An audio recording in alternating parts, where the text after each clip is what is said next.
Donc j'ai rien à rajouter sur ce qu'a dit Dominique. Et j'ai introduit dans l'introduction une partie où je vais présenter mon parcours professionnel. Parce que tout ce que je vais vous dire là, ça fait très fortement écho à mon histoire personnelle, mais c'est via mon histoire professionnelle, mon investissement professionnel en tant que psychologue communautaire et au travers de ce travail sur les phénomènes de bouc émissaire que j'ai vu l'émergence forte de ce lien indispensable à mon avis aujourd'hui, fécond, entre le masculin sensible et le féminin libre. Alors voilà donc 5 petits points d'introduction, un lien étroit avec les discriminations, la violence et la santé, c'est vraiment l'origine de ce travail. Pourquoi dans le triangle formé entre les discriminations contemporaines au sens large, pas au sens uniquement de la loi. La violence au sens large, et on va en parler, est-ce qu'il y a une violence, est-ce qu'il y en a plusieurs? Et puis les questions de santé, là aussi au sens large, la santé étant à la fois un équilibre physique mais aussi psychologique et social.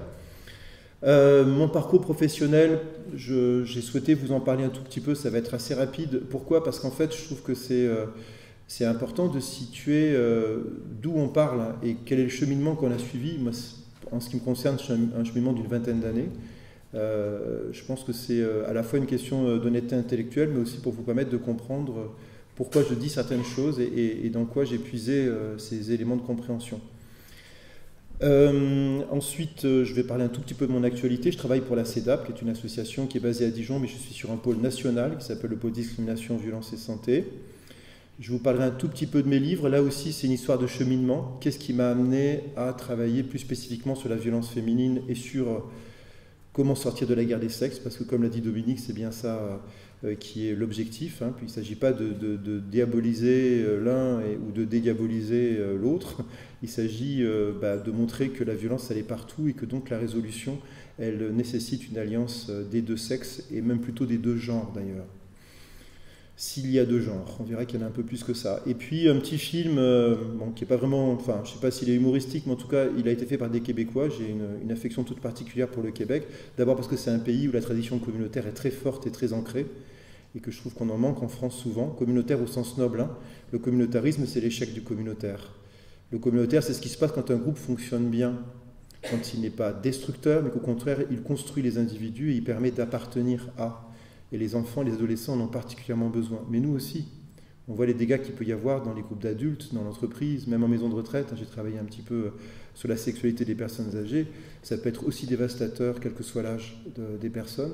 L'environnement humain, en fait, c'est un peu ça la question. Est-il communautaire ou ne l'est-il pas? Et donc, je vous montrerai un petit film québécois de quelques minutes qui a été fait par l'Union des producteurs agricoles du Québec. Étonnant. Alors, un lien étroit avec les discriminations, la violence et la santé. Je ne vais pas tellement m'étendre sur discrimination et santé, puisque c'est vraiment plutôt sur la question de la violence que je vais essayer de parler plutôt de cela. Et je vous ai représenté les deux signes, masculin et féminin, parce qu'une des questions qui m'a interrogé très tôt dans la recherche-action dont je vais parler juste après, qui était la Ligue des droits de l'homme à l'époque, c'est... est-ce qu'il n'y a pas une surreprésentation de la violence masculine et une sous-représentation de la violence féminine? Est-ce qu'il n'y en a pas une qu'on voit plus que l'autre? Est-ce qu'il n'y a pas un déni d'un côté et une majoration de l'autre? Et que donc, si on parle de violence, il faut penser violence au sens large. Et comme me l'a dit un jeune il n'y a pas longtemps, on l'a mis dans notre communiqué de presse, c'est vrai que les garçons sont plus violents, mais les femmes sont beaucoup plus méchantes. Donc ça veut dire quoi? Ça veut dire que pour lui, ça veut dire quelque chose en tout cas. Et que la cruauté, on peut être cruel avec des grands sourires, vous voyez ce que je veux dire? On peut humilier quelqu'un avec des jolis mots, en se faisant passer pour quelqu'un de bienveillant. Donc c'est compliqué, cette question de la violence du masculin et du féminin. Et très vite, on s'est rendu compte qu'il fallait l'interroger.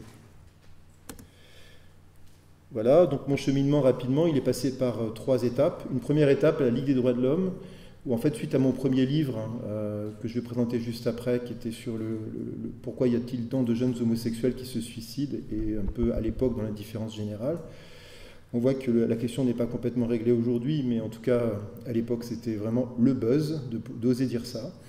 Et on s'est rendu compte très très vite, dans la première recherche-action qui était financée par le ministère de la Santé, qui était portée par la Ligue des droits de l'homme, que le thème du masculin et du féminin, chez ces jeunes qui n'étaient pas uniquement homosexuels, mais très vite On a élargi la recherche-action qui était victime de phénomènes de bouc émissaire, c'est-à-dire que tout le monde les rejetait, ils se rejetaient eux-mêmes et ils préféraient se suicider plutôt qu'on apprenne qui ils étaient vraiment, comme si le monde n'était pas fait pour eux. Eh bien, on s'est rendu compte que le thème du masculin et du féminin était omniprésent, y compris quand le jeune qui souffrait de discrimination, de phénomènes de bouc émissaire, l'était pour une raison autre. Par exemple, parce qu'il est gros, par exemple, parce qu'elle est maigre, etc. Bien sûr que le masculin et le féminin, il vient directement toucher ces représentations du corps et qu'est-ce qui fait que je suis un vrai homme ou une vraie femme dans notre société aujourd'hui. Ensuite, la deuxième étape, c'était la Ligue française pour la santé mentale, où là, il s'est agi de former des professionnels et des bénévoles associatifs sur toute la France, toujours sur un financement majoritaire du ministère de la Santé. Et ensuite, dans les années 2010, j'ai créé un programme qui s'appelle Sentinelle et référents, qui est très très présent en Auvergne-Rhône-Alpes, puisqu'on a la chance d'avoir un financement de l'ARS Auvergne-Rhône-Alpes. J'ai 2 collègues dans la salle d'ailleurs qui se reconnaîtront, qui travaillent avec moi sur ce programme. Et lors de la construction de ce programme Sentinelle et référents, il est en place à Irigny, par exemple au collège d'Irigny, qui est juste à côté. Donc on a vraiment beaucoup d'établissements, collèges et lycées formés actuellement là dans la région. Et on s'est rendu compte que il fallait consacrer une part importante dans la formation des professionnels et dans l'accompagnement des jeunes à la question du masculin et du féminin. Donc c'est directement la suite de la première recherche-action à l'aide des droits de l'homme sur les phénomènes de bouc émissaire. Et maintenant, depuis fin 2016, début 2017, je travaille à la CEDAP, où en fait ce dispositif s'est considérablement étendu, notamment en milieu pénitentiaire, enfin Dominique les a nommés. Et plus que jamais, c'était déjà, je dirais, en germe au préalable, ce qui caractérise très fortement ce que j'appelle l'antidote aujourd'hui, c'est l'alliance du masculin sensible et du féminin libre. Je vais essayer de vous donner des exemples et d'expliquer aussi ça un petit peu sur, on va dire, le plan un peu théorique, mais en tant que psychologue communautaire, pour moi, ce qui compte, c'est que la théorie, elle soit chargée de sens et de vécu et pas creuse. Et voilà, donc c'est quelque chose qui, j'espère, en tout cas, sera parlant et accessible, même si vous n'êtes pas d'accord. Alors, je crois que le film, c'est bientôt. Non. Ah oui, puisque j'avais dit que je parlerais des films, des livres aussi, mais avant ça, on s'est rendu compte, donc, dans le pôle que je dirige à la CEDAP, donc pôle discrimination, violence et santé, que cette alliance masculin sensible, féminin libre, elle s'incarne notamment dans la paternité. Et peut-être la relation père-fille la symbolise au plus haut point, comme si les représentations qu'on avait de la relation père-fille étaient souvent une représentation négative.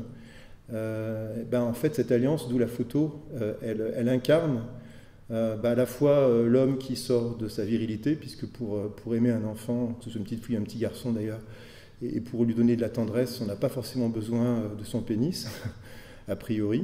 Et pourtant, parfois, c'est la représentation qui est donnée lorsqu'un homme s'intéresse à un tout petit, ou lorsqu'un homme juste rentre, voyez, enfin bref, je pense que vous avez tous en tête des exemples où des hommes ont été accusés de choses qu'ils n'avaient pas faites, tout simplement parce qu'on suspectera beaucoup plus facilement un homme qu'une femme. Et bien à l'inverse, peut-être que cette représentation-là de la paternité, enfin le vécu de la paternité, est ce qui pourrait permettre à beaucoup d'hommes, à condition qu'ils soient respectés dans ce vécu-là, d'incarner véritablement le masculin sensible, et donc l'alliance au féminin libre, j'y reviendrai. Les livres qui m'ont amené à ce cheminement, les voilà. Alors je vous remercie la dame qui s'occupe de la librairie Denain, je crois, parce qu'ils sont les 5 là, c'est la première fois que ça m'arrive. Donc vous avez réussi à avoir les 5. J'ai commencé par travailler sur le lien entre homosexualité et suicide, donc je l'ai coécrit avec un sociologue. Le deuxième livre, on a voulu avec un autre, alors celui c'est un Québécois qui s'appelle Michel Doré, on a voulu écrire un petit livre à l'usage des jeunes pour aider les jeunes à lutter contre l'homophobie au quotidien. Il s'appelle Petit manuel de guérilla, G-Y-R-I-2-L-A. Mais il est aussi pour les parents, les éducateurs, tous ceux qui pensent qu'il y a vraiment quelque chose à faire en urgence pour aider ces jeunes à ne pas se suicider, tout simplement. Le troisième livre, il est au milieu, Laissez-moi tous mes parents. Là, je me suis plus intéressé à la coparentalité, je l'ai écrit seul, celui-là. Et c'était déjà une façon d'incarner l'alliance masculin sensible, féminin libre. Le troisième est un ouvrage collectif que j'ai co-dirigé avec une sociologue qui est sur les boucs émissaires. Donc le masculin et le féminin sont présents en filigrane, mais c'est vraiment tous les phénomènes de boucs émissaires, enfin en tout cas c'est différentes personnes, des citoyens, et des témoins aussi, et des professionnels, des chercheurs qui ont voulu donner un exemple de phénomène de bouc émissaire dans notre société et aussi comment en sortir. Et enfin le dernier, auquel a fait référence Dominique, La violence existe aussi au féminin. Et il y a aussi un autre auteur dans la salle, Dominique, qui s'appelle Daniel Berland. Il va être ravi que je le nomme. Alors, le lip dub. Alors, donc je vous en ai parlé, c'est un petit clip québécois. Et pour moi, il a un intérêt, ce petit clip. Alors, vous savez ce que c'est qu'un lip dub ou pas? J'explique peut-être. Vous savez pas? Un lip dub, alors je ne sais pas, l'étymologie, je ne la connais pas. Mais en fait, c'est un petit, à partir d'une chanson, c'est une mise en scène. En fait, souvent, c'est une entreprise ou une association ou un collectif de personnes qui veut faire passer un message et donner à voir un petit peu leur mission finalement. À travers donc une mise en scène théâtralisée qui est filmée sur une chanson qu'ils n'ont pas inventée. En l'occurrence, c'est une chanson qui existe au Québec, hein, qui est un groupe québécois qui sont assez peu connus en France. Et je trouve que ce petit clip, il montre bien d'où on part sur la question du masculin et du féminin. Donc, 30 secondes de... Alors attendez, je me rappelle comment on a dit qu'on faisait. Là, c'est bon, là. Vous allez voir, ça va être quand même mieux.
Donc je vois que vous avez apprécié et je pense que vous comprenez la dimension communautaire à laquelle je faisais allusion. Il s'agit de l'Union des producteurs agricoles du Québec quand même. Hein.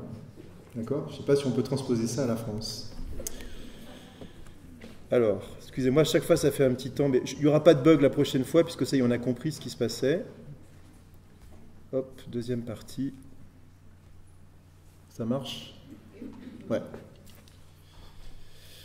Alors, je vais vous parler maintenant de cette question du genre à partir de mon travail sur les phénomènes de bouc émissaire. Je vais essayer de ne pas être trop rapide, donner quelques éléments dont j'aurai besoin par la suite.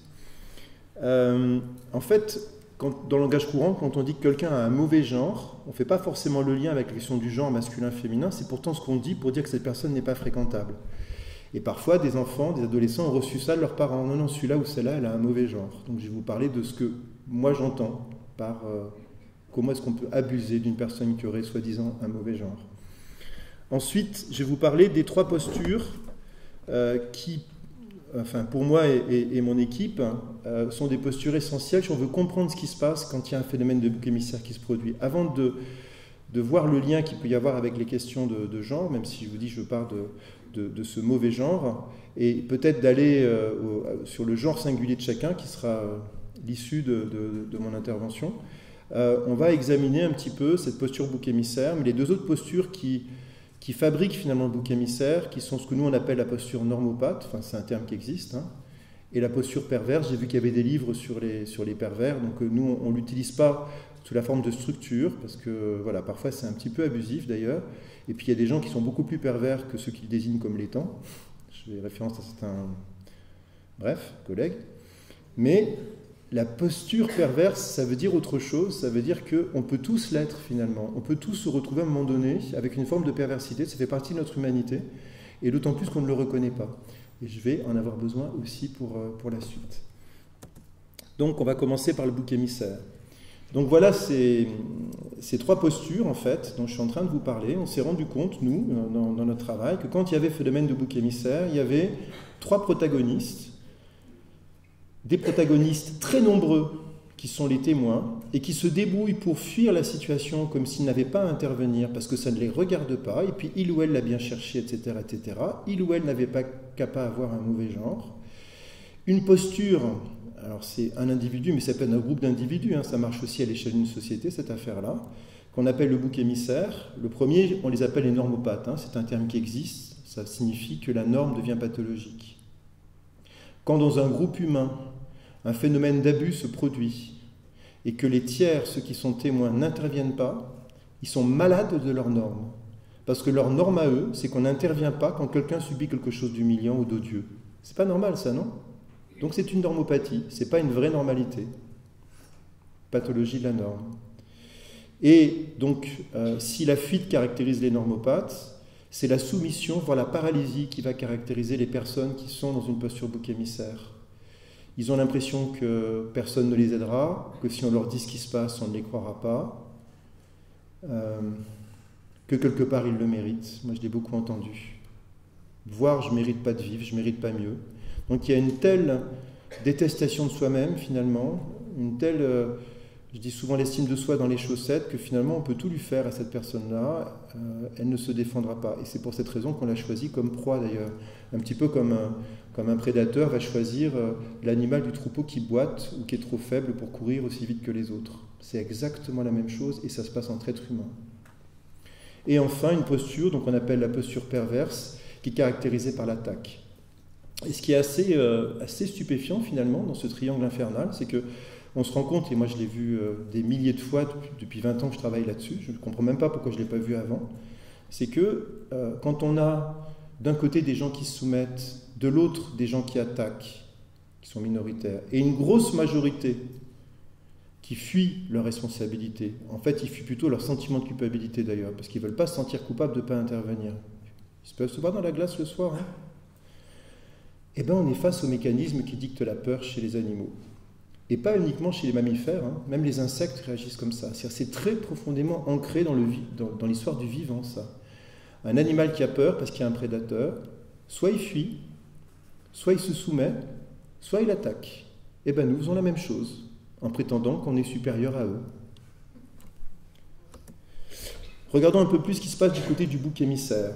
Alors, je ne vais pas vous donner tous les résultats, puisque... Alors, juste une petite chose, Dominique, je te donnerai le PowerPoint, enfin sous forme de PDF, si des personnes le veulent, avec plaisir. Hein. C'est mon travail, donc il n'y a pas de souci, je peux vous le donner. Donc, je ne vais pas tout commenter, parce qu'en fait, la première recherche-action qui permettait de comprendre qu'est-ce qui fabriquait dans notre société, et particulièrement chez les jeunes, ces phénomènes de bouc émissaire, il y a eu plus d'une trentaine de résultats. Mais je vais en éclairer deux, enfin en illustrer deux, qui sont vraiment fondamentaux, en tout cas pour mon propos aujourd'hui. C'est que je me suis bien rendu compte que les garçons et les filles que j'ai rencontrés pendant 3 ans dans la première recherche-action, dans toute la France, hein, parce que c'était une recherche-action nationale, je faisais des groupes de parole et je rencontrais des jeunes qui venaient parce que, au début, c'était centré sur le suicide des jeunes homos, mais évidemment, quand on disait « Venez donc les jeunes homosexuels vous confier », on n'avait personne. Voilà, puisqu'ils étaient au bord du suicide. Et par contre, quand avec la sociologue, on a trouvé que le chapeau, finalement, qui leur permettait à la fois de se reconnaître et de venir sans danger, c'était bien celui de bouc émissaire, on a vu arriver plein de jeunes, plein de jeunes, mais très différents. Au début, je voulais chercher des points communs extérieurs, donc il y avait des gros, des mecs, des petits, des grands, des qui saussotent, un garçon qui était épileptique, une fille qui avait choisi le métier de plaquiste, qui était un petit peu atypique, c'est pas très féminin, mais voilà. Et puis, à force de regarder un petit peu toutes ces caractéristiques, on avait bien trouvé les points communs qu'il y avait entre les garçons et les filles, mais on cherchait les différences. Qu'est-ce qui pourrait caractériser un bouc émissaire au masculin et un bouc émissaire au féminin? Et là, on a vu apparaître quelque chose qui s'est vérifié un peu comme une règle par la suite. Donc c'est toujours pareil hein, quand on fait un travail de recherche, surtout une recherche-action, on est centré sur le terrain. Quand on comprend quelque chose, on ne comprend surtout pas pourquoi on ne l'a pas compris avant. Tellement ça paraît évident après. Je ne sais pas si vous voyez ce que je veux dire. Enfin, c'est comme dans la prise de conscience en thérapie d'ailleurs, hein, c'est pareil. Hein. Et on s'est rendu compte que les filles avaient toutes en commun dans leur histoire qu'elles avaient été humiliées dans leur liberté. Évidemment, au niveau de la sexualité, ça va de soi, mais pas seulement. Ça peut être le choix de métier. La fille plaquiste, c'était ça. Hein. Elle ne comprenait pas pourquoi, 2 ans après avoir eu son CAP, tous les garçons d'il y a 2 ans avaient un boulot une semaine après, l'année suivante aussi. Ceux qui venaient de sortir, c'est ça elle était furieuse, elle est arrivée ce jour-là d'ailleurs. Ça faisait 1 semaine que les nouveaux CAP étaient sortis, que des garçons, c'était la seule fille. Hein. Et elle ne trouvait pas de boulot. Or, elle faisait 1m90, elle pesait 100 kg, elle posait les placos d'une seule main. Elle ne trouvait pas de boulot. C'est sa liberté qui est attaquée, vous comprenez? Est-ce qu'on a le droit d'être une femme, d'avoir la taille et le poids qu'elle avait, et d'être plaquiste? Ben non, on n'a pas le droit. Et du côté des garçons, c'était la sensibilité qui était attaquée. Alors évidemment, on va trouver, et du côté du féminin libre humilié, et du côté du masculin sensible humilié, des jeunes homos. Ils sont dedans. Mais ils sont aux côtés de plein d'autres. Et ils ont tous en commun, pour les filles, le féminin libre humilié, pour les garçons, le masculin sensible humilié. Et c'est très important de le comprendre, parce que peut-être ça vous parle, ce que je suis en train de vous dire, peut-être ça vous parle de personnes que vous connaissez. Quand on comprend ce qui est humilié, eh bien on comprend le trésor en eux qui est humilié. En quoi, dites-moi, la liberté ou la sensibilité, qui sont peut-être les 2 valeurs les plus fondamentales de notre humanité, quel que soit notre sexe, ont le droit d'être humiliés? En rien. Alors on a été voir du côté des normopathes. Vous savez, ceux qui regardent, qui sont bien contents que ça ne leur arrive pas, qui souvent rigolent, mais qui pensent que de toute façon ça ne peut pas leur arriver parce que l'autre, garçon ou fille, il ou elle l'a bien cherché. Et on s'est rendu compte que chez les garçons, il y avait quelque chose qui ressemblait à la virilité. C'est-à-dire, nous, on n'est pas des... Un garçon, ça pleure pas. Alors, évidemment, ça peut être... Un garçon, c'est pas un PD. Excusez-moi, mais j'ai été obligé d'utiliser des insultes, hein, parce que c'est ceux-là qui reçoivent. Mais qu'ils soient homo ou pas, hein, le garçon qui pleure, c'est déjà un PD. Et du côté des filles, là, plutôt, c'est... ah non, celle-là, c'est une salope. Moi, je ne suis pas une salope. C'est-à-dire qu'on voit que c'est bien la liberté. Salope, ça désigne quoi? Celle qui est trop libre. C'est celle-là qui va être insultée et humiliée. Et on a dû inventer un terme qui n'existait pas dans notre vocabulaire, qui est le terme de matrilité. J'y reviendrai. C'est pas par hasard si on a pris la racine matril, hein, qui a un rapport avec maternité évidemment, parce que c'est la bonne mère. C'est celle qui est hors de tout soupçon. C'est celle qui ne va pas draguer les garçons comme les garçons vont avoir le droit de draguer les filles. Autrement dit, on va le voir, mais ce ne sont pas des valeurs. La virilité, ce sont, à mon avis, pas des valeurs, ce sont plutôt des anti-valeurs. Je vais y venir après avec la perversité. Et bien, on va voir aussi des anti-valeurs qui vont enfermer les filles dans un rôle de futures bonnes mères et qui vont mettre au banc, au pilori, entre guillemets, les salopes, celles qui ne sont pas dignes d'être des bonnes mères ou des futures bonnes mères. Je ne sais pas si ça vous parle, mais bon, ça va, je vois que ça parle. Et en face, on a le pire. Alors, je vais expliquer ce que j'entends moi par matrivirilité. C'est aussi un néologisme. On s'est rendu compte, d'ailleurs, je ne sais pas s'il y en a parmi vous qui connaissent le jeu des loups-garous, mais je vous invite, si vous ne le connaissez pas, à y jouer pour comprendre comment on peut être dans le pire de soi-même en très peu de temps. Parce que c'est un jeu, donc on peut y aller. Hein. On est des méchants loups-garous qui dévorent les personnes la nuit, qui ont d'autres rôles. Enfin bref, je ne vais pas donner les règles là maintenant. Hein. Enfin, regardez sur Internet, c'est très facile. C'est un des jeux de rôle les plus connus au monde, traduit dans je ne sais pas combien de dizaines de langues. Et en fait, quand on joue à ce jeu, les personnes qui tirent la carte du loup-garou, ils sont obligés d'être pervers finalement, au sens de prendre du plaisir à abuser de quelqu'un de plus vulnérable. Parce que les autres personnes ne sachant pas qu'ils sont les loups-garous, ils sont largués de chez largués, hein, en général. Donc ils sont très vulnérables, alors que les loups-garous se connaissent. Et l'objectif du jeu, bien entendu, c'est de les trouver, les loups-garous. Dans la plupart des coups, les loups-garous gagnent. Moi, je l'utilise comme outil pédagogique, avec des jeunes ou des adultes, c'est très puissant, parce qu'en fait, quand on joue à ce jeu, on essaie de voir qu'est-ce que ça veut dire être pervers, finalement. Comment ils font, les loups-garous, pour s'y prendre, pour se planquer la journée, et pour la nuit dévorer, et la journée dire « Ah mais non, tu m'accuses, mais enfin, comment tu peux m'accuser, tu me connais, etc. » Vous voyez ? Et on a vu apparaître des caractéristiques. On fait tout ça spontanément très très bien. Hein. Je ne suis pas le seul, hein, j'espère. On a vu apparaître le narcissisme, évidemment. Quand on est à posture perverse, on est mieux que l'autre. Et on se fond avec la masse. Vous savez, c'est le voisin sans histoire. Hein. Le narcissique, c'est celui qui est hors de tout soupçon, donc qui narcissiquement est irréprochable. On voit apparaître l'intimidation, évidemment, les menaces, le chantage. Ça arrive très très vite, ça. Ah, t'as voté contre moi, tu vas voir. Et mais on voit apparaître aussi deux mécanismes qui sont la victimisation, celui que j'ai imité juste avant, et la manipulation. Eh bien, on s'est rendu compte que ces quatre mécanismes, je vais y revenir après, caractérisent le pire du masculin et le pire du féminin en une seule personne. Autrement dit, mesdames et messieurs, quand nous sommes pervers, en tout cas c'est notre analyse, quand nous sommes pervers, quand nous sommes en posture perverse, nous faisons le pire des deux sexes, quel que soit notre sexe finalement, qu'on soit homme ou femme. Puisque ce sont bien les normes dont je parlais avant, je vais y revenir, on pourrait caractériser, si vous voulez, les excès qu'il y a entre les groupes de garçons par le narcissisme et l'intimidation. C'est comme ça que les filles se plaignent des garçons et que les garçons souffrent de l'entre-garçon.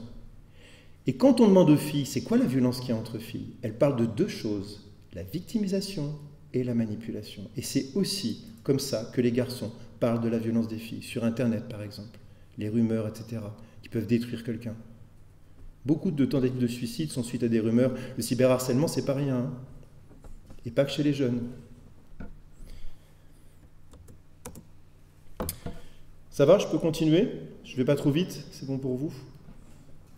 Alors, le masculin sensible allié du féminin libre. On va maintenant avoir une petite réflexion, d'abord sur le masculin.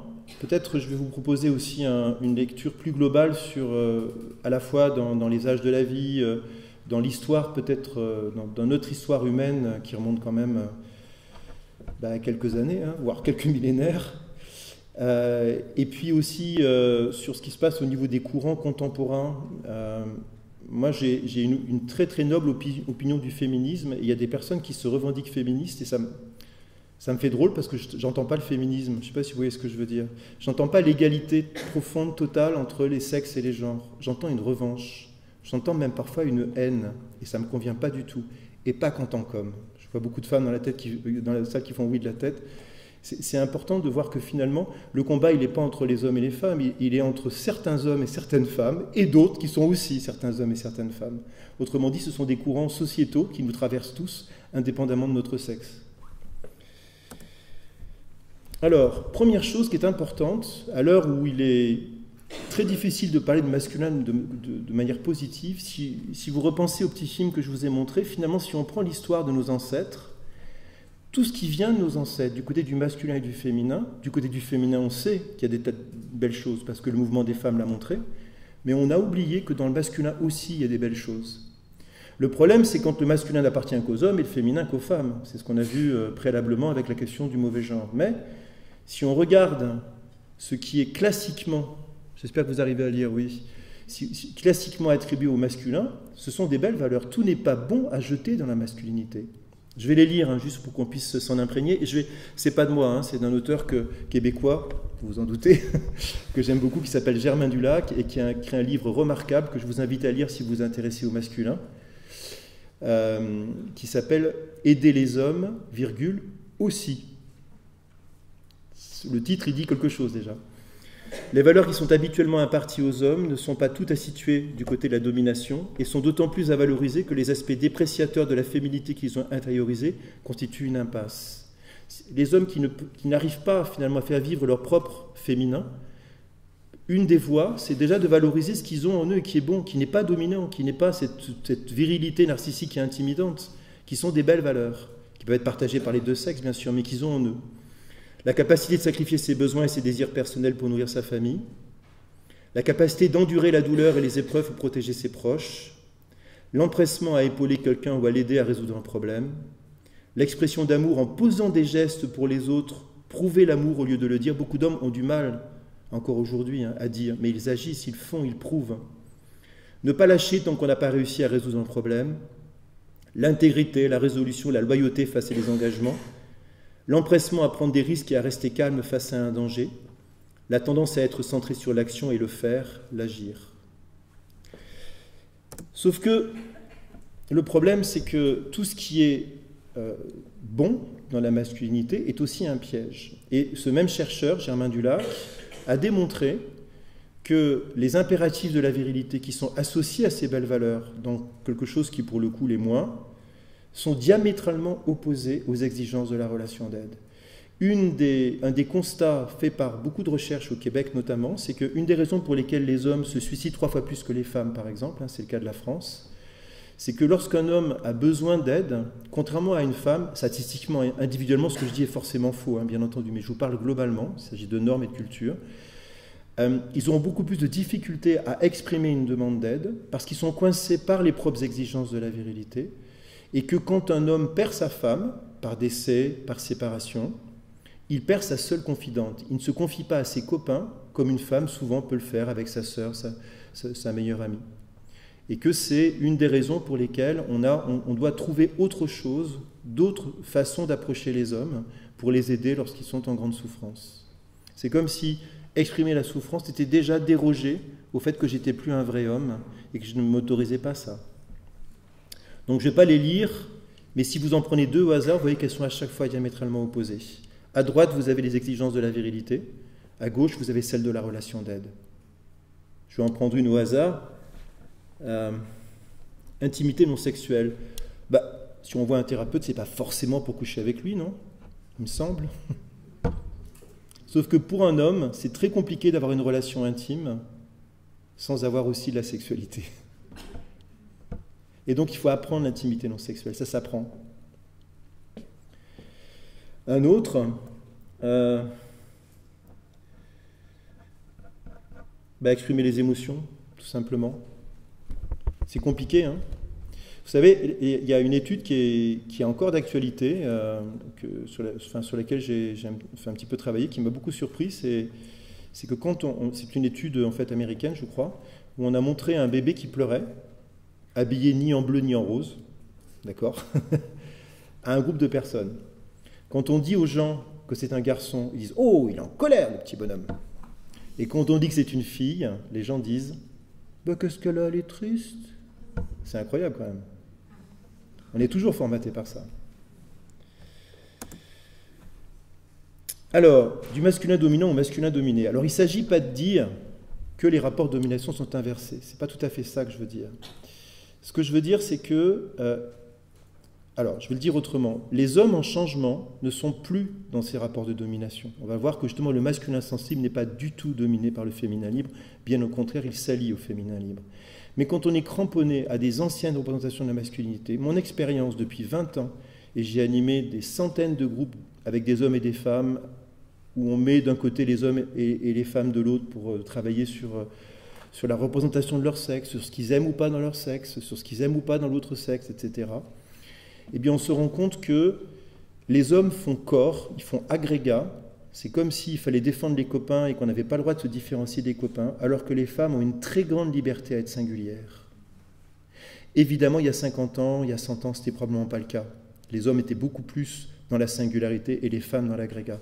Eh bien, il y a un grand sociologue italien qui s'appelle Fabio Lorenzi, qui a démontré que le point commun entre les groupes dominants et les groupes dominés à une époque donnée d'une culture, c'est que les dominants sont toujours dans le fait d'accentuer leur singularité. Ils peuvent se payer ce luxe parce que les dominés ne peuvent pas se le permettre, et que les dominés masquent leurs différences pour faire corps, faire troupeau face à celles ou ceux qui les menacent.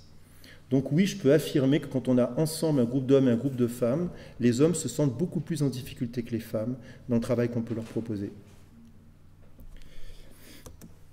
Pas les hommes pour lesquels justement on va en parler. Le masculin sensible est une évidence et au cœur de leur identité, comme le féminalisme l'est pour les femmes. Ça, c'est un travail théorique que j'ai fait. Il m'énerve ce truc parce que c'est un truc qui descend. Pour pouvoir expliquer pourquoi on n'est pas enfermé par les mêmes choses. Ça ne parle pas pareil.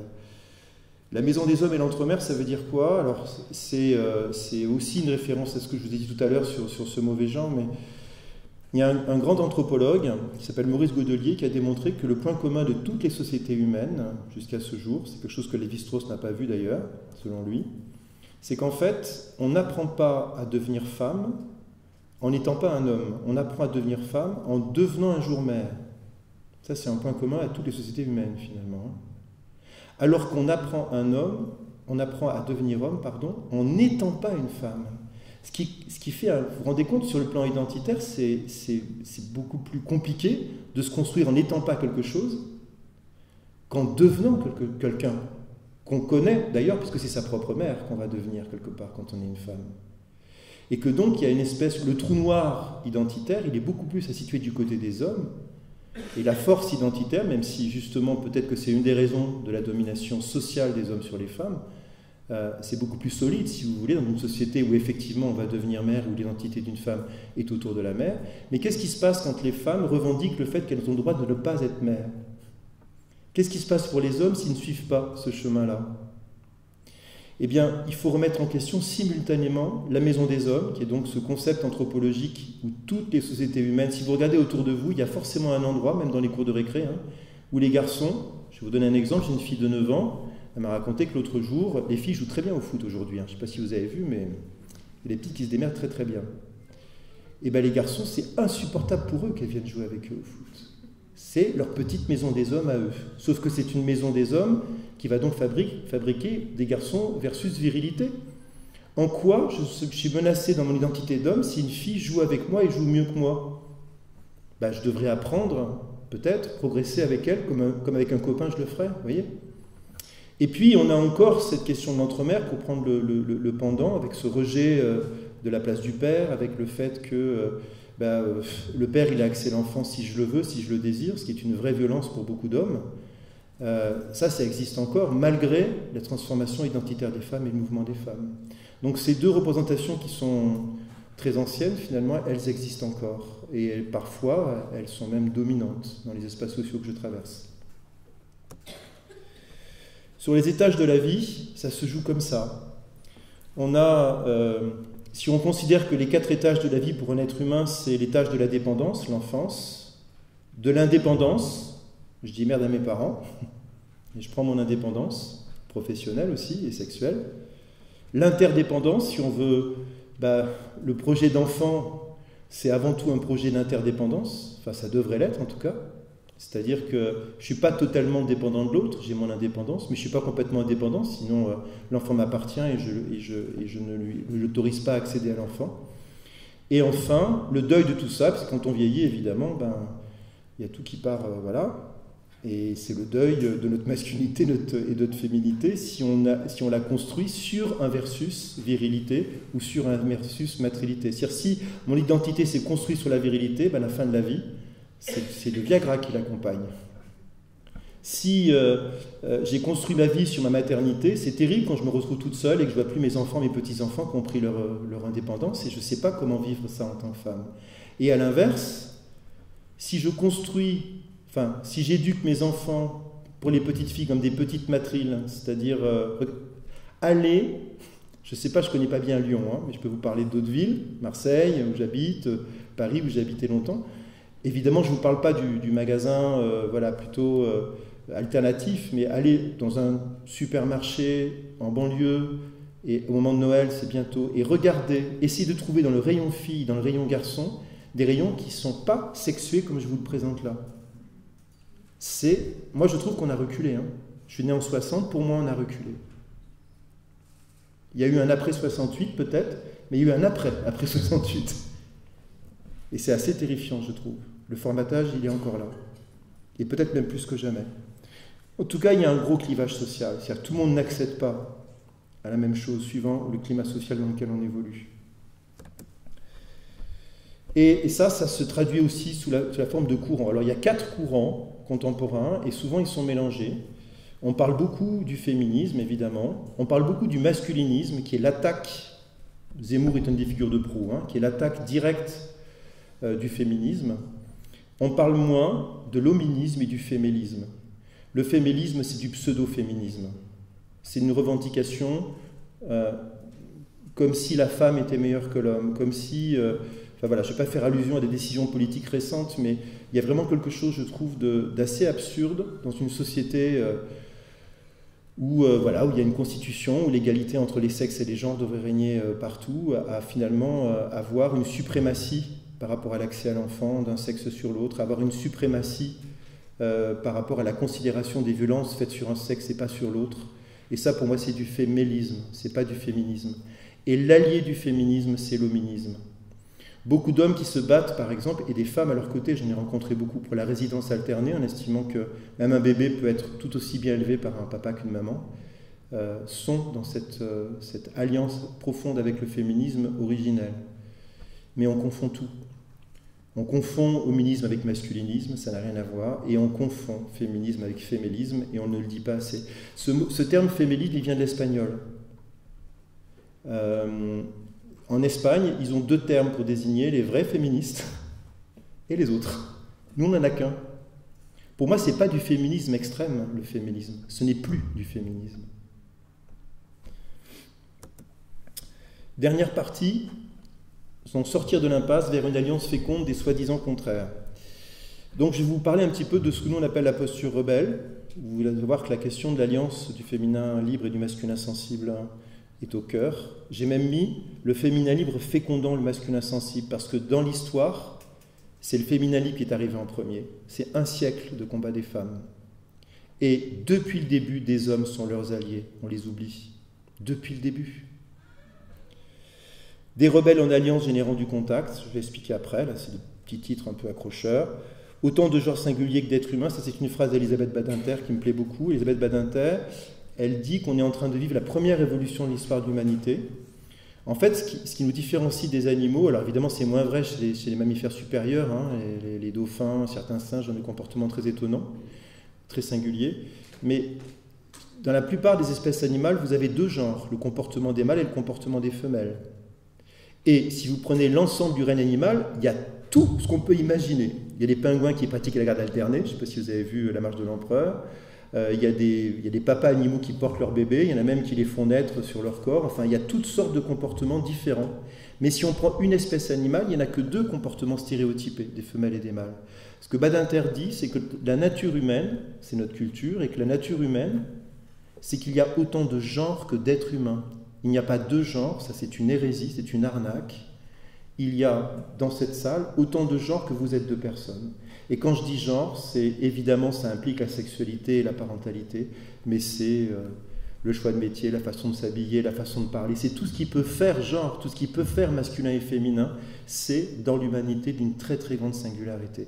Et c'est ce qui rend notre humanité si riche d'ailleurs, à condition qu'on l'accepte. Ah ben je suis déjà en train de parler de ce truc, ouais, du coup c'est plus une introduction. Les genres du groupe, je vais vous en parler, c'est un travail de recherche auquel je tiens beaucoup. Et je terminerai par un film qui peut-être va vous faire réagir, mais qui moi m'a beaucoup touché, et je vous expliquerai un peu l'origine de ce film et ce qu'il a, pour moi, de fécondant. Il vient du féminisme, c'est un message qui est envoyé par des femmes, ça s'est passé à Berlin, et il s'adresse aux femmes que vous êtes, mais aussi aux hommes dans cette salle. Moi, quand je l'ai vu, j'ai pleuré, donc je vais essayer de ne pas pleurer, mais parfois il suscite des réactions extrêmement violentes, donc on verra dans le débat derrière de quel côté vous vous situez. Avant ça, donc la posture rebelle. On s'est rendu compte que quand on voulait lutter contre ces phénomènes de bouc émissaire, chez les jeunes, mais également chez les adultes, on avait besoin d'une vraie alliance. Puisque ce sont les boucs émissaires du côté des garçons attaqués sur leur sensibilité, du côté des filles attaquées sur la liberté, on a eu besoin de trouver des garçons et des filles, des hommes et des femmes, parce que les adultes aussi dans le milieu scolaire jouent un rôle fondamental, bien entendu, des hommes et des garçons assumant leur sensibilité, des femmes et des filles, des petites filles aussi parfois, parce qu'on est aussi en école primaire, assumant leur liberté. C'est souvent plus facile pour les petites filles et pour les femmes, parce qu'il y a un siècle d'histoire. C'est compliqué pour un garçon et un homme de se référer à quelque chose qui est nouveau et qui n'a jamais été respecté, comme si on n'était pas un vrai homme quand on revendiquait sa sensibilité. Je vais vous raconter une histoire qui m'est arrivée hier. Hier, j'étais à Rome, et donc j'ai fait cette formation Sentinelle et référents dont je vous parlais. Et je vais vous parler d'un petit garçon, une petite fille. Il est français, elle est italienne. À un moment donné, je demande aux enfants et aux adultes dans la salle, aux garçons, est-ce que tu es sensible ? Et aux filles, est-ce que tu es libre? Donc ils me répondent, oui, non, peut-être, ils réfléchissent. Et après, je leur dis, demain, tu vas amener un objet, ou tu vas amener un souvenir, ou une photo, ou un texte, qui témoigne pour les garçons de ta sensibilité. Les adultes aussi le font. Hein. C'est un moment d'émotion très très fort d'ailleurs. Et pour les filles, de ta liberté. Et il commence. Il vient s'asseoir et il nous montre, les yeux au bord des larmes, un petit objet qui a été offert par sa première nounou qu'il n'a pas connue puisqu'il a quitté le pays en question très très tôt. Et je lui dis, mais comment tu perçois toi ta sensibilité? Et il me dit, ça dépend du pays. Il se trouve que ses parents voyageant beaucoup, hein, je ne sais pas s'ils sont diplomates, en tout cas ils voyagent beaucoup, il a beau avoir 9 ans, il a déjà fait 5 pays. Et il me nomme les pays où il est sensible et il me nomme les pays où il n'est pas sensible. En Belgique, il est sensible. En Italie, il n'est pas sensible. Et j'ai trouvé ça extraordinaire que ce petit garçon, il a conscience de ce qui l'autorise ou pas à être lui-même. Ensuite, il se lève. J'en ai des frissons en vous le racontant parce que je m'adresse à mes collègues, j'ai jamais vécu ça. Elle se lève et d'abord elle s'approche de la fenêtre. Donc elle va nous expliquer en quoi elle est une petite fille libre. Elle s'approche de la fenêtre et d'abord elle parle en italien à quelque chose qui est derrière la fenêtre qu'on ne voit pas. Puis elle tend son bras comme ça. Et on comprend qu'elle a, elle nous l'explique après, un ami imaginaire qui est un oiseau, c'est un faucon. Et son faucon imaginaire se pose sur son bras, et elle vient au milieu de la salle comme ça, et tout en nous parlant, elle parle à son faucon, qu'elle caresse d'ailleurs, en disant que quand elle se sent contrainte, quand on ne la croit pas, quand elle n'a pas le droit de faire ce qu'elle veut, elle appelle son faucon imaginaire et elle lui parle, et qu'elle a été beaucoup moquée pour ça, et qu'elle ne l'a jamais dit à personne. Et comme j'ai dit à tous les enfants avant, de passer l'objet qu'il nous montre, il doit le passer pour que tout le groupe, les enfants et les adultes, le voient. Je lui dis, est-ce que tu peux nous passer ton faucon? Elle s'approche de moi et elle tend le bras comme ça, comme si c'était un vrai faucon. Et tout doucement, je fais très attention, je tends mon bras et hop, le faucon saute sur mon bras. Et on a vécu 5 minutes parce qu'il a fallu qu'il fasse tout le tour de la salle. Chaque enfant, chaque personne, lui donnant une graine, lui grattant un petit peu dessous comme ça, ou le caressant. C'était magique. Cette petite fille nous a appris ce qu'était la liberté, à sa façon à elle, bien sûr. Et ensuite, elle a repris le faucon, elle l'a aidé à s'envoler, elle s'est rapprochée de la fenêtre, elle m'a dit au revoir, comme ça, il s'est envolé. On a tous regardé à la fenêtre, on l'a tous vu. Je trouve qu'à leur échelle, ces 2 enfants témoignent de la puissance et de l'importance de leur donner ce droit-là. Ils ont tous les 2 été harcelés, les 2. Donc, alliance masculin sensible, féminin libre, dont ils ont témoigné ensemble d'ailleurs. Parce qu'en plus, on leur demande toujours de se passer le relais, c'est-à-dire que c'est un enfant qui va chercher un adulte ou un enfant de l'autre sexe à chaque fois pour témoigner cette alliance. Là, on a incarné, alors là je ne vais pas trop détailler, mais en fait on s'est rendu compte que pour intervenir efficacement face au phénomène de bouc émissaire, l'un doit être campé sur sa liberté. C'est celui qu'on appelle le rebelle con, parce que si on lui dit t'es con, il dit alors je m'en fiche, ce que tu fais c'est pas bien, tu rigoles des autres, et moi je trouve, si tu étais à sa place, ben, en fait, tu souffrirais, ou si c'était ton petit frère ou ta petite sœur. Et l'autre, on l'appelle le rebelle tact, qui est un puits de sensibilité. Donc c'est encore plus fort quand c'est une jeune fille, une petite fille qui joue le rôle du rebelle qui s'attaque à ceux qui regardent et qui rigolent, et de l'autre rebelle qu'on appelle le tact qui va doucement voir le bouc émissaire, s'asseoir à côté de lui en silence, et va faire preuve de toute sa sensibilité pour l'écouter et comprendre ce qui se passe en lui, sans le juger, et sans lui dire ce qu'il faut qu'il fasse surtout. Là, vous l'avez présenté avec ces symboles du masculin et du féminin. On a besoin de cette alliance masculin sensible, féminin libre pour réussir. Moi, j'appelle ça l'antidote en milieu scolaire. L'antidote, quand on développe ce programme Sentinelle et référent en milieu scolaire, c'est l'alliance entre enfants et adultes, entre enfants et entre adultes, du masculin sensible et du féminin libre. Et là, ils sont très forts, parce qu'ils changent en même temps les deux normes, et ils vont vers les boucs émissaires des deux sexes, qui, on l'a vu, sont attaqués de manière différente. Alors ça, c'est un peu plus complexe.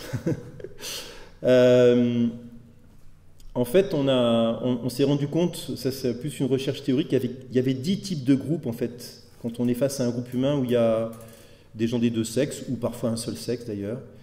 Les groupes les plus destructeurs, c'est les groupes où on n'a pas le droit au masculin sensible, au féminin libre. C'est les 3 groupes à l'extérieur. Je peux vous donner des exemples. Un stade de foot, c'est un groupe viril. Une sortie d'école, parfois, c'est un groupe matril. Matri-viril, c'est quand on peut être que l'un ou l'autre, mais qu'en fait, on est dans une représentation de la toute-puissance, qui est celle de la posture perverse. Je ne vais pas donner d'exemple, je vais me faire mal voir, mais j'en ai plein. Les deuxièmes types de groupes, on appelle nous ça les groupes domination, c'est-à-dire qu'il y a l'émergence soit du masculin sensible, soit du féminin libre, mais qui est opprimé, écrasé par une représentation matrile, donc castrateur ou exciseuse d'ailleurs, ou virile, sexiste ou homophobe, c'est comme ça qu'on les appelle. Là aussi, il y a beaucoup d'exemples. Le groupe sexiste, je ne sais pas, si vous prenez un trottoir de prostitution, vous avez le masculin viril et vous avez le féminin libre qui est complètement opprimé, dominé et humilié par la virilité. Si vous prenez... il y a certains... Alors, des femmes m'ont dit que les couvents, ça existait encore aujourd'hui hors couvent. Il y a des endroits où la parole des femmes libres n'est pas possible parce que... Et certains groupes fémélistes sont comme ça, où en fait on ne peut pas... J'ai des amies femmes qui, parce qu'elles sont pour la résidence alternée, se sont fait exclure de groupes dits féministes, parce qu'elles étaient considérées comme des traîtresses à la cause des femmes, vous voyez. Donc c'est une forme d'excision finalement. Et les groupes castrateurs, je ne sais pas, moi j'ai une expérience de maternité qui me fait un petit peu penser à ça, où finalement la place du père, elle n'est pas reconnue autrement que derrière une place prééminente de la mère, et puis toute l'expérience qu'on peut avoir ensuite quand on se confronte à la justice peut aller dans ce sens-là.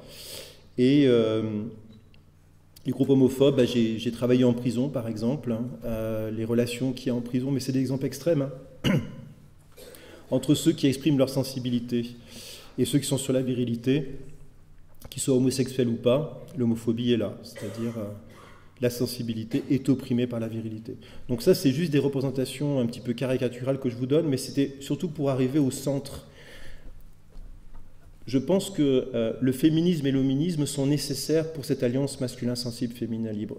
Les femmes ont eu besoin et ont besoin encore de cercles de femmes où la liberté au féminin, la sexualité au féminin, le vécu sous toutes ces formes de ce qu'est qu'être femme et dans la singularité, permet de réparer des blessures et de construire aussi quelque chose de plus solide dans son identité. Mais les hommes aussi ont besoin de ça. J'ai eu la chance d'en animer. Il y a des cercles d'hommes qui existent, il n'y en a pas beaucoup, ou des espaces de parole d'hommes, ou des expériences masculines qui ne sont pas sur le versus du guerrier, mais qui sont bien sur le versus de la sensibilité. C'est fondamental. Moi, j'en ai eu besoin dans mon histoire personnelle. Et bien évidemment, le groupe rebelle, au sens où je vous le présente, c'est lorsque ce masculin sensible et ce féminin libre se rencontrent. Et donc, pour terminer, un petit film, ça va? Vous tenez encore le coup? Vous avez suivi ou pas? C'est vrai? J'ai l'impression d'avoir été très vite parfois, ou d'avoir fait des... Alors, ce film, il vient de Berlin. C'est une femme qui s'appelle Anna Milling qui a eu l'idée, alors pas du film mais du texte, donc le texte est d'elle, lors d'un colloque, je ne sais pas lequel d'ailleurs, Donc je fais écho à ce colloque, puisqu'on est dans un colloque là. Elle s'est levée, elle était sur scène, et elle a lu un texte, et elle a dit, avant de lire son texte, que toutes les femmes de la salle qui sont en accord avec ce texte me rejoignent. Je ne vais pas le faire là, parce que je suis un homme en plus. Je vous dis ce qui s'est passé. Et il s'est passé un truc assez incroyable, c'est que beaucoup de femmes de la salle se sont levées, quasiment toutes, l'ont rejoint sur scène, à des moments particuliers. C'est exactement le texte que vous allez entendre. Et les hommes de la salle se sont levés, et une grande partie d'entre eux ont pleuré. Donc c'est un message, en tout cas c'est comme ça que je le reçois, d'autres ne le reçoivent pas comme ça, d'un féminin libre, reconstruit, réparé, parce que les violences faites aux femmes, c'est une réalité et ça continue à l'être, qui s'adresse aux hommes par rapport aux violences qu'ils ont reçues des femmes. Donc voilà, je vous propose de terminer avec ça.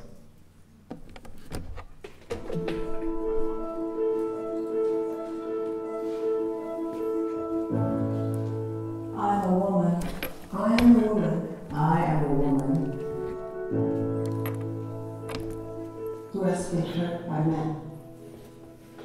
Women have been abused and oppressed by unconscious men for centuries. Our wounds need to be seen and healed.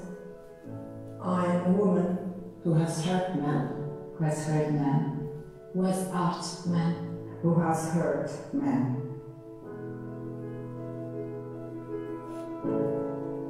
Men's wounds, too, need to be seen and to be healed. After centuries of patriarchal dominance, we live in a world where the feminine and the masculine are deeply wounded. In our unconsciousness, We continue to create pain and hate between the genders. I dream of a time when we all take responsibility for the part each of us plays in this battle. when we can truly empower ourselves by owning our parts of the mess and bring an end to the cycle of hurting and blame. I begin today. I begin today. I begin today. I begin today.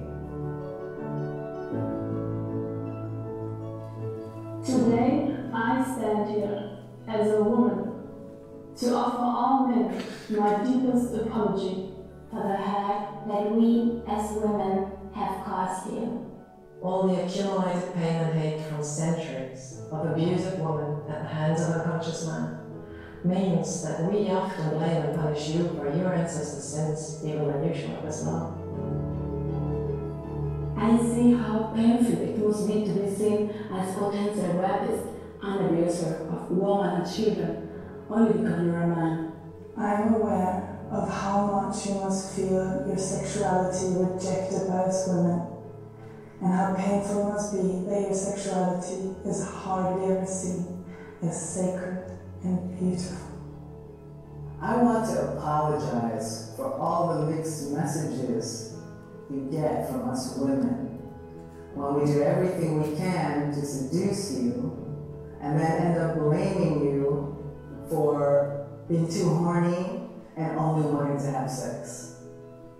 I'm aware of how confusing it must be when we tell you that we want a sensitive, intelligent man, and then we reject you for the bad boys because we ourselves are so confused about what we really want and need. Most of the time, we don't teach you anything about our own sexuality. We don't stand up for our own needs and desires. And we expect you to guess and give us what we need. Instead of being authentic and real, we give you a sexual performance, even faking orgasm for you, and then we blame you for our sexual frustration. and punish you with our moodiness, spite, and withholding sex. I deeply acknowledge how much stress and performance anxiety this confusing sexual behavior can cause you. I see that in our necessary fight for emancipation, we ourselves have devalued and shut down the feminine. Proving that we can act like man and compete with you, we lost much of our femininity instead of celebrating and sharing the gifts of our own female power. I am aware that in our frustration and hurt, We empower ourselves by making you small and speaking of the masculine with contempt and disrespect. I'm aware that often we seek to covertly dominate the masculine through manipulation.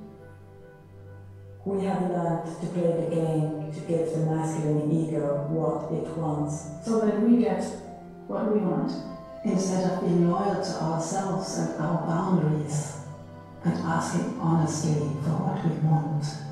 For centuries, women have abused and castrated you. as mothers who abuse the unconditional love of their children, to meet their own unconscious needs, who emotionally abuse their sons, instead of dealing honestly with the lack of love in their own partnership. You taught their boys not to cry. You told them that strong men don't show their feelings. And this taught you to hide the most alive part of your being. I feel the weight of your uncried tears in my heart. I apologize for the lack of empathy you then encounter with your partners and wives, when we suddenly want you to show feelings and understand ours. And all the mixed messages about wanting you to be sensitive but not vulnerable, soft but always strong for us. In reality, we love your energy. We love the dance between the male and the female. We love you. We love you. We love you. We love you. I honor your power, your strength, your clarity, your decisiveness and focus. And I honor your vulnerability, your tenderness and pain. I honor your courage to be there with both. That is what truly attracts me. That is what truly attracts me. That is what truly attracts us. I bow deeply to the divine masculine that is needed on this earth as much as the divine feminine.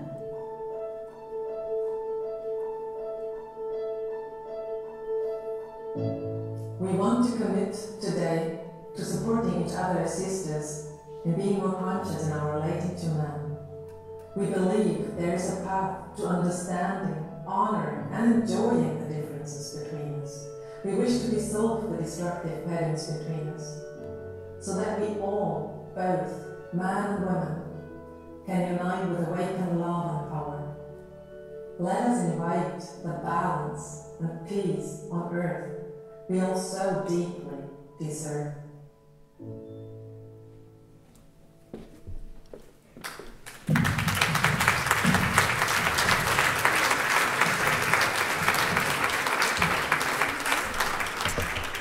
Voilà, je vous remercie. Le texte d'Anna Milling est à la fin de notre livre, donc auquel Dominique a participé, Daniel et Bettina, qui va suivre ensuite.